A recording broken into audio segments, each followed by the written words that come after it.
ಕೃಷ್ಣ ಸುಧಾಮ. ಈ ಪಾಠದಲ್ಲಿ ಇದನ್ನು ನಾನು ಕೃಷ್ಣ ಮತ್ತು ಸುಧಾಮ ಗುರುಕುಲದಾಗ ಫ್ರೆಂಡ್ಸ್ ಇದ್ರು, ಅವರು ಗೆಳೆಯರಿದ್ರು. ಮೊದ್ಲು ಗುರುಕುಲ ಅಂದ್ರೆ ಗುರು ಇರೋ ಸ್ಥಾನ, ಟೀಚರ್ ಎಲ್ಲಿರ್ತಾರಲ್ಲ ಅವ್ರದ್ದು ಸ್ಥಾನ. ಕುಲ ಅಂದ್ರೆ ಅವ್ರ ಮನೇನೆ ಗುರುಕುಲ, ಅವ್ರ ಮನೆಯಲ್ಲೇ ಪಾಠ ಇರ್ತಿತ್ತು. ಅದೇ ಶಾಲೆ. ಎಲ್ಲ ಮಕ್ಕಳು, ರಾಜನ ಮಕ್ಕಳರಿರ್ಲಿ ಯಾರಿರ್ಲಿ, ಎಲ್ಲರೂ ಬಂದು ಅವ್ರದ್ದು ಮನೆ ಹೆಂಗೈತಿ ಆ ಪ್ರಕಾರ ಬದುಕೋದು. ರಾಜ ಇದ್ರು ನಡ್ಕೊಂಡೇ ಹೋಗ್ಬೇಕಲ್ಲಿ. ಅಲ್ಲಿ ಗುರುಕುಲಕ್ಕೆ ಹೋಗಿ ಅಲ್ಲೇ ಇರಬೇಕು ದೊಡ್ಡವರಾಗೋತನೂ. ಈಗ 6 ಇಯರ್ಸಿಗೆ ಹೋದ್ರಂದ್ರೆ 20 ಇಯರ್ಸ್ ಆಗೋತನೂ ಅಲ್ಲೇ ಇರೋದು. ಬರೇ ರಾಜ ಅವ್ರ ಮನೆಗೆ ಹೋಗಂಗಿಲ್ಲ, ಗುರುಕುಲದಾಗ ಇರೋದು ಎಲ್ಲ. ಓಕೆ, ಅಲ್ಲಿ ದುರ್ಯೋಧನ ಅವರು ಯಾರಿದ್ರು ಗುರುಗಳು ಯಾರಿದ್ರು ಅವ್ರದ್ದು? ಪರಶುರಾಮ ಅಲ್ಲ, ಯಾರಿದ್ರ? ದ್ರೋಣಾಚಾರ್ಯ ಇದ್ರು. ಅವ್ರ ಜೊತೆಗೆ ಅಲ್ಲೇ ಇದ್ರು, ಗುರುಕುಲದಾಗ ಇದ್ರು ಅವರು. ಓಕೆ, ಬಟ್ ಆವಾಗ ಸ್ವಲ್ಪ ಚೇಂಜ್ ಆಗಿತ್ತು. ಆವಾಗ ಬರೀ ರಾಜ ಮಕ್ಕಳಿಗಷ್ಟೇ ಹೇಳ್ತಿದ್ರು. ಸೊ ಕಾಲ ಚೇಂಜ್ ಆಗ್ತಾ ಬಂತು.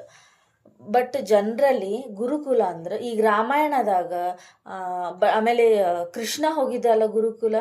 ಫಸ್ಟ್ ರಾಮ ಇದ್ದಾನ, ಕೃಷ್ಣ ಇದ್ದಾನ. ಕೃಷ್ಣನು ಅದೇ ಸಮಯದಾಗ ಇದ್ದಿದ್ದ, ದುರ್ಯೋಧನ ಸಮಯದಾಗ. ಬಟ್ ಅವ್ರದ್ದು ಗುರುಕುಲದಾಗ ಸುಧಾಮ ಕಡು ಬಡವ, ಅಂದ್ರೆ ತಿನ್ನಕ್ಕೂ ರೊಕ್ಕ ಇರ್ಲಿಲ್ಲ ಅವ್ರಿಗೆ, ಡ್ರೆಸ್ ಹಾಕೊಳಕ್ಕೂ ಇರಲಿಲ್ಲ. ಅವರು ರಾಜ ಕೃಷ್ಣ ಯಾರ ರಾಜಂದ ಮಗ, ಅವ್ರ ಜೊತೆಗೆ ಅಭ್ಯಾಸ ಮಾಡಿದ್ರು. ಓಕೆ, ದೊಡ್ಡವರಾಗತ್ತ ನಾನು. ಅಲ್ಲಿ ಗುರುಗಳು ಏನು ಹೇಳ್ತಾರೆ ಎಲ್ಲ ಕೆಲಸ ಮಾಡೋದು.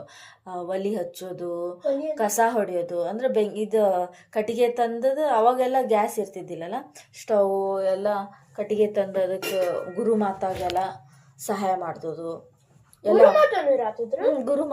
ಗುರುಮಾತ ಎಲ್ಲ ಸಂಗೀತ ಕಲಿಸ್ತಾರ.